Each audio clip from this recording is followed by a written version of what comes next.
Real object के बाद भी लिख सकते हो, ठीक है, ऐसे लिख सकते हो कमल कट दैट ट्री हिमसेल्फ। नहीं तो प्रेफरेबल उसकी पोजीशन होती है कि उस नाउन प्रोनाउन के साथ लिखो, जिसे एम्फेसाइज करना है, कमल को एम्फेसाइज करना है, कमल के साथ लिखो, ठीक है। इस तरीके के पेपर में कई बार क्वेश्चन आ जाते हैं। एक एग्जांपल आ जाओ और देख लेते हैं। C example,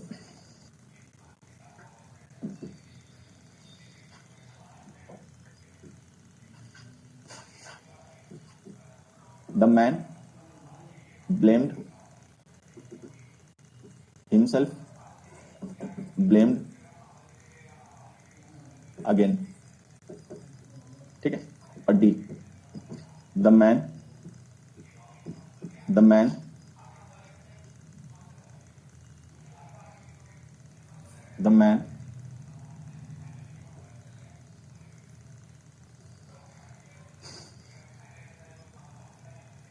burnt himself that file। चलो, ये दो सेंटेंसेस हैं, मैं चाहता हूं तुम लोग सारे अपने आप सही करो इन्हें। अगर गलत हो तो the man himself blamed again, the man burned himself that file. सबसे पहले हमें ये देखना है कि इन सेंटेंसेस में जो हमने हिमसेल्फ लिखा है क्या, रिफ्लेक्सिव प्रोनाउन है, एम्फेटिक प्रोनाउन है। दोनों सेंटेंस में एम्फेटिक है, दोनों में रिफ्लेक्सिव है, ये पता लगाना है। फिर उसके बाद ये पता लगाना है क्या वो सही है सेंटेंस या गलत है। अगर गलत है तो सही भी करना है। अब देखो सारे बच्चे यहाँ पे ध्यान से समझना, ये जो हमने लिखा ना man burned himself that file, ये जो बर्न्ड है ना, ये वर्ब है, और इस वर्ब का ऑब्जेक्ट यहाँ पे दैट फाइल है। अगर दैट फाइल नहीं लिखा होता तो हम थोड़े समय के लिए हिमसेल्फ को ऑब्जेक्ट मान लेते हैं, मान लेते हैं उस आदमी ने खुद को जला दिया। कई बार नहीं होता, आदमी आग लगा लेता है खुदकुशी वगैरह करने के लिए, ठीक है। लेकिन जब यहाँ पे दैट फाइल लिखे हुआ है तो सीधी सी बात है कि बर्न्ड वर्ब का ऑब्जेक्ट हो गया दैट फाइल। अगर दैट फाइल ऑब्जेक्ट हो गया तो हिमसेल्फ ऑब्जेक्ट हुआ नहीं। अगर हिमसेल्फ ऑब्जेक्ट नहीं हुआ तो फिर है क्या, तो ये हो गया एम्फेटिक प्रोनाउन। अगर ये एम्फेटिक प्रोनाउन हो गया तो फिर वर्ब और उसके ऑब्जेक्ट के बीच में क्यों लिखा, या तो इस ऑब्जेक्ट के बाद में लिखो the man burned that file himself, और नहीं तो यहाँ लिखो the man himself burned that file, कि वो उस फाइल को उस आदमी ने अपने आप ही जलाया। मतलब ऐसा नहीं किसी और ने जलाया हो या किसी और से जलवाया, उसने खुद ही जलाया, ठीक। अब यहाँ जाओ, यहाँ पर हमने ब्लेम्ड वर्ब लिखी, ठीक, और उससे पहले हमने हिमसेल्फ लिखा। अब अगर हमने ब्लेम्ड से पहले हिमसेल्फ लिखा तो ऑब्वियस सी बात है कि हिमसेल्फ ऑब्जेक्ट तो होगा नहीं, क्योंकि अगर हिमसेल्फ ऑब्जेक्ट होता तो ऑब्जेक्ट तो वर्ब के बाद आते हैं। तो ये पहले क्यों लिखा, पहले लिखा तो इसका मतलब एम्फेटिक प्रोनाउन है। चलो ठीक है, मान लेते हैं एम्फेटिक प्रोनाउन है, लेकिन फिर ऑब्जेक्ट ना, ब्लेम तो ट्रांसिटिव वर्ब होती है, ब्लेम तो बिना ऑब्जेक्ट के आती नहीं है, ब्लेम वर्ब बिना ऑब्जेक्ट के नहीं आती है। तो अगर हम इसे एम्फेटिक प्रोनाउन मान भी लें तो भी तो हमें ब्लेम के बाद में कोई ऑब्जेक्ट लिखना पड़ेगा। कोई लिख दो the man himself blamed you, कि उस आदमी ने अपने आप तुम्हें ब्लेम किया। The man himself blamed his son, उस मैन ने अपने आप ही अपने बेटे को ब्लेम कर दिया, ठीक है। तो या तो आप कोई ऑब्जेक्ट लिख दो, ठीक है। नहीं कोई ऑब्जेक्ट समझ में आए तो रिफ्लेक्सिव प्रोनाउन लिख दो, the man himself blamed himself. थोड़ा अजीब लगेगा बोलने पढ़ने में, लेकिन आप लिख सकते हो। क्या लिख दो, the man himself blamed himself. तो इसका मतलब जाएगा मैन ने अपने आप ही अपने आप को ब्लेम कर लिया, मतलब उसने अपने आप ब्लेम किया, किसी ने उसको एनकरेज या किसी ने उसको मतलब सजेशन नहीं दिया, और खुद को ही ब्लेम कर दिया, दूसरे को नहीं करा, ठीक है। तो या तो हिमसेल्फ फिर से लिख दो ब्लेम्ड के बाद में, जो कि ऑब्जेक्ट बन जाए ब्लेम का। इसको अगर एम्फेटिक रखना चाहते हो ना तो इसे एम्फेटिक रख लो, कोई मतलब खराबी नहीं है उसमें। इसको एम्फेटिक रखना चाहते हो तो इसे एम्फेटिक रख लो, लेकिन फिर एक रिफ्लेक्सिव प्रोनाउन ब्लेम्ड के बाद में लिखो, the man himself blamed himself. और नहीं तो इतनी तिकड़म नहीं करना चाहते हो तो सीधे इसी को मान लो, रिफ्लेक्सिव प्रोनाउन में बाद में लिखो, इसी को मान लो कि रिफ्लेक्सिव प्रोनाउन उठा के बाद लिख दो, सीधे ऐसे लिख दो man blamed himself again, man ने खुद अपने को ब्लेम कर लिया, ठीक है। हाँ, तो या तो लिख दो the man himself blamed himself, man ने अपने आप ही खुद को ब्लेम किया, ठीक है। चलो ये हो गया। तो ये बस एम्फेटिक और रिफ्लेक्सिव प्रोनाउन का थोड़ा सा जो मैंने आपको दो चार एग्जांपल से डिफरेंस समझाया, इसको ध्यान रखना। एम्फेटिक प्रोनाउन में कोई खास नहीं होता, बस खत्म। अब आ जाओ reflexive pronouns,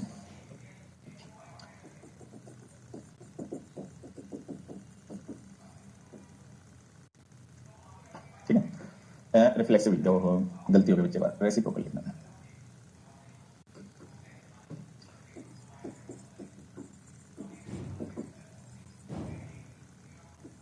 reciprocal pronounce, reciprocal pronounce, ठीक है। देखो रेसिप्रोकल प्रोनाउंस में क्या होता है, सारे बच्चे को समझेंगे। पहले तो रेसिप्रोकल का मतलब क्या होता है ये समझना। देखो जैसे मान लो एक पर्सन है ये ए, और एक पर्सन है ये बी। ए ने बी को हेल्प किया, बी ने ए को हेल्प कर दिया, ठीक है। तो इन्होंने क्या किया, एक दूसरे के एक्शन को ही रेसिप्रोकेट कर दिया, ठीक है। तो ए ने बी को हेल्प किया, बी ने ए को हेल्प कर दिया, तो इन्होंने क्या किया, एक दूसरे के एक्शन को ही रेसिप्रोकेट कर दिया, ठीक है। तो ये रेसिप्रोकल रिलेशनशिप दोनों में बन गई। ऐसी रिलेशनशिप को एक्सप्रेस करने के लिए इंग्लिश में जो हम प्रोनाउन यूज करते हैं उन्हें हम रेसिप्रोकल प्रोनाउन कहते हैं, ठीक है। फिलहाल में इंग्लिश में दो प्रोनाउन रेसिप्रोकल होते हैं, एक होता है ईच अदर और एक होता है वन अनदर, ठीक है। ईच अदर का यूज हम दो के लिए और वन अदर का यूज दो से ज्यादा के लिए करते हैं। दो के बीच में रेसिप्रोकेशन का रिलेशन है शो करना तो ईच अदर, और दो से ज्यादा में, ठीक है, दो से ज्यादा में अगर हमें रेसिप्रोकेशन का रिलेशन शो करना है तो हम वन अनदर यूज करेंगे, ठीक। अब एग्जांपल से समझ लेते हैं। जैसे हमने लिखा both the teams fought hard against one another,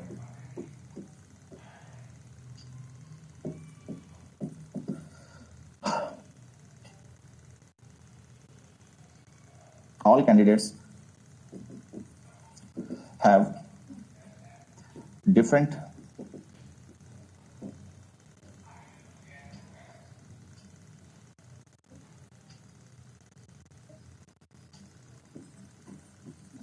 approach from each other. अब बताइए दोनों से ये दोनों गलत। ये दोनों सेंटेंसेस देखो, अब बता दो ये दोनों से ये दोनों गलत, जल्दी से।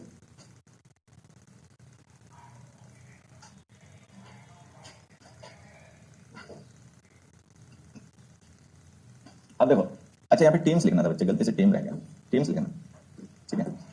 Both the teams fought hard against one another, all candidates have different approach from each other, ठीक है। अब देखो यहाँ पे ध्यान से समझना, ये जो हमने बोथ लिखा है इससे हमें पता चल गया कि the number of teams is 2, कि टीम्स जो है वो 2 है। अगर टीम्स 2 हैं तो ये जो हमने वन अनदर यूज किया ना ये गलत है, इसकी जगह हमें लिखना चाहिए ईच अदर, क्योंकि जब बोथ लिखा तो कंफर्म हो गया कि 2 ही टीम है, तो ईच अदर लिखो। एक चीज, अब यहाँ जाओ, यहाँ हमने लिखा ऑल कैंडिडेट्स। ऑल का यूज हमेशा 2 से ज्यादा के लिए होता है, ध्यान रखना। अगर 2 ही होते तो हम बोथ लिखते हैं, अगर हमने ऑल लिखा है तो इसका मतलब 2 से ज्यादा कैंडिडेट्स हैं, ठीक है। ऑल का यूज हमेशा 2 से ज्यादा के लिए होता है, ध्यान रखें। तो अगर हमने वहां पे ऑल कैंडिडेट्स लिखा है तो इसका मतलब यहाँ पे कैंडिडेट्स 2 से ज्यादा है। अगर 2 से ज्यादा है तो फिर ईच अदर हमने क्यों यूज किया, फिर तो वन अदर यूज करना पड़ेगा, ठीक है। ये हमारा आंसर है। चलो, तो ईच अदर वन अदर तो आसान होता है, समझ ही जाते हैं। 2 की बात कर रहे हैं तो ईच अदर लिख देंगे, 2 से ज्यादा की बात कर रहे हैं तो वन अदर लिख देंगे। लेकिन चलो फिर भी एक एग्जांपल समझ लेते हैं, एक एग्जांपल फिर भी डिस्कस कर ही लेते हैं। Mohan and Sohan looked at dash, यहाँ लिखता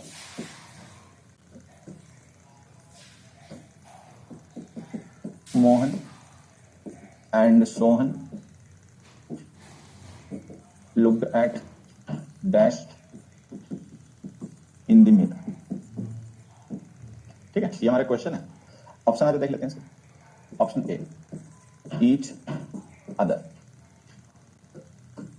एक minute. Option A each other, option B themselves, option C one another, option D ourselves।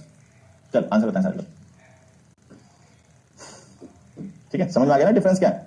ये है ईच अदर, ये है themselves, ये है वन अनदर और ये है ourselves। Answer Mohan and Sohan looked at dash in the mirror।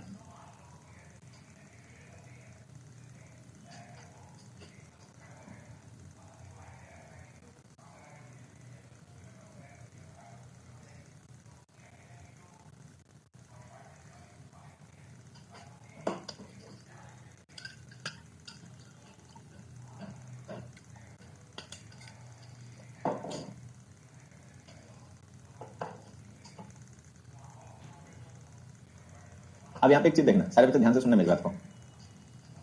मान लेते हैं, यहां पे देखना, मान लेते हैं ये मोहन है और ये सोहन है, ठीक है।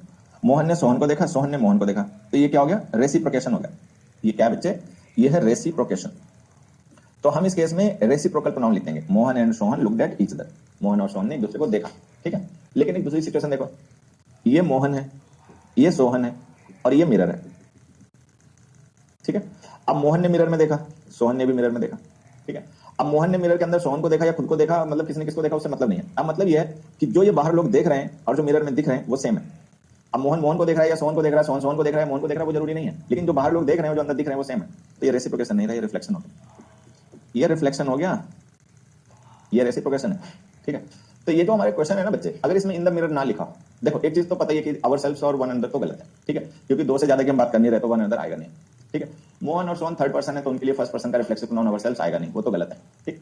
अब अगर यहाँ पे इन द मिरर नहीं लिखा होता तो ईच अदर सही हो जाता, लेकिन चूंकि यहाँ पे इन द मिरर लिखा हुआ है तो वो रिफ्लेक्शन है, वो रेसिप्रोकेशन नहीं है, तो यहाँ पे आएगा देमसेल्व्स। जल्दी से बताओ कितना कोई बात समझ में आ गई? तो यहाँ पे हम क्या लिखेंगे? Mohan and Sohan looked at themselves in the mirror.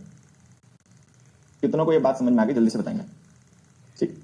T capital सा लग रहा है ना देखने में, स्मॉल करते हैं इसे, चलो ठीक है। तो यहाँ पे क्या आ गया? देमसेल्व्स आ गया। चलो अब ज्यादातर बच्चों की बात समझ में आई गई होगी, लेकिन फिर भी मैं 2 एग्जांपल और अपनी तरफ से लिख देता हूं, सारे ध्यान देंगे। देखो 2, question number 2, all the employees introduced dash to the chairman. ठीक है, दूसरा, ऑल द एम्प्लॉइज, ठीक है, wish to dash happy new year.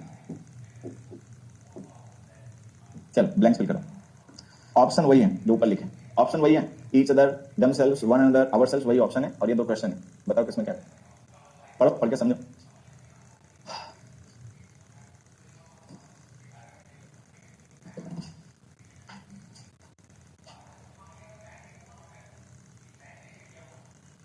Bye बेटा, बताओ आंसर को।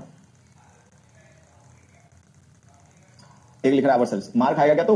हैं? अबे बैल, अकल नहीं यूज करता है? आवरसेल्व्स कैसे आएगा? All the employees third person है, फर्स्ट पर्सन थोड़ी है।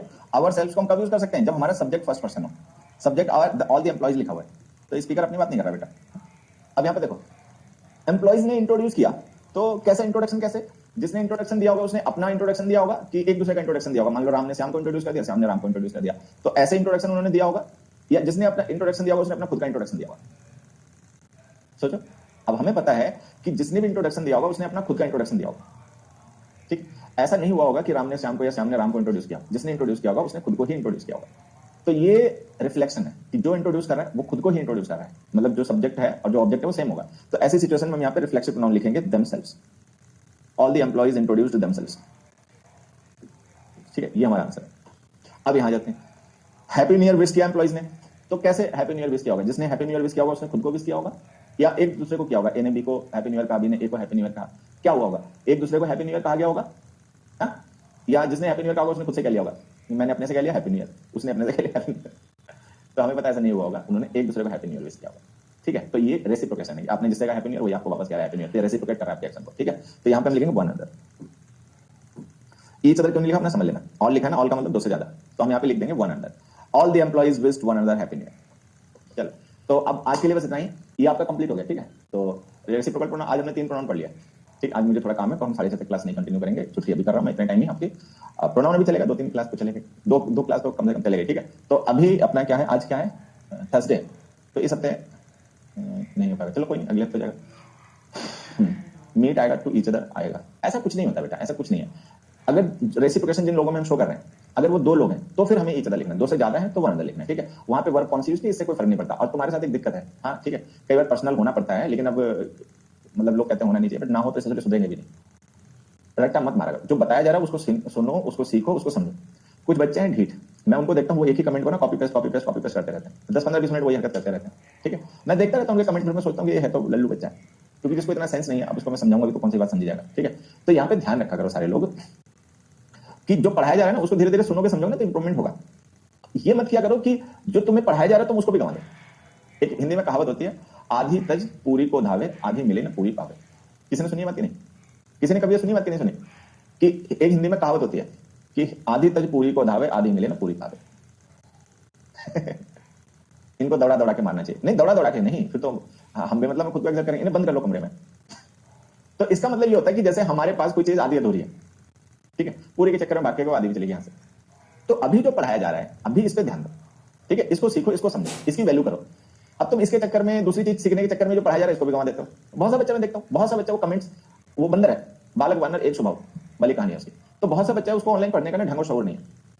अब वो उसको खुद नहीं है, उसकी अपनी प्रॉब्लम है, ठीक है, या उसको सिखाया नहीं जाता, क्या दिक्कत है। जो पढ़ाया जा रहा है कोशिश करो, ये तो हम आज सीखेंगे, ये तो हम आज समझेंगे, इसको लेकर तो हम एकदम आज कॉन्सेप्ट क्लियर कर लेंगे। बाकी जो वो धीरे धीरे क्लियर हो जाएगा कभी ना कभी। लेकिन बहुत सा बच्चा होता है कि जो उसको क्लियर नहीं है ना वो सीख पाता है, ना जो पढ़ाया जा रहा है वो सीख पाता है, उसमें उसका दिन निकल जाता है, मतलब उसका पूरा दिन इसी में निकल जाता है।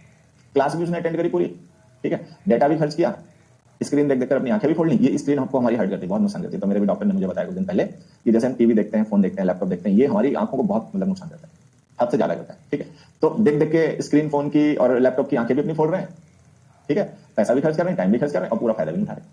तो पूरा फायदा उठा करो बच्चे। ठीक है, चलो, तो आज के लिए बस इतना ही, फिर अगली क्लास में मिलता है, तब तक के लिए बाय एवरीबॉडी, गुड नाइट।